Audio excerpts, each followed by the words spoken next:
Ca de fiecare dată îmi dai foarte multă claritate. Așa este. Mi-ai scris acolo amănunțit încât să am bine scrise. Câte foi mi-ai scris?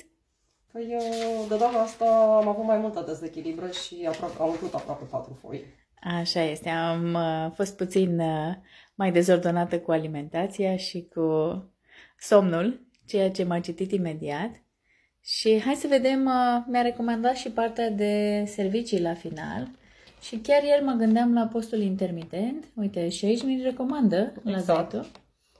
Da, să faci cumva măcar 16 ore să ai pauză, adică să mănânci 8 din 24 și 16 pauză. Dacă poți, și ar fi și mai bine să mănânci într-un interval de 6 ore și să ai 18 ore de pauză. Super, super. Mereu îmi dai încredere așa și claritate. Și ce mi-a mai recomandat? Yoga.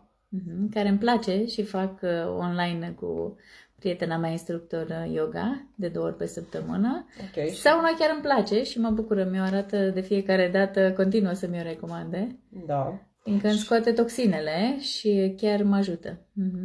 Așa este și se recomandă și apiterapie.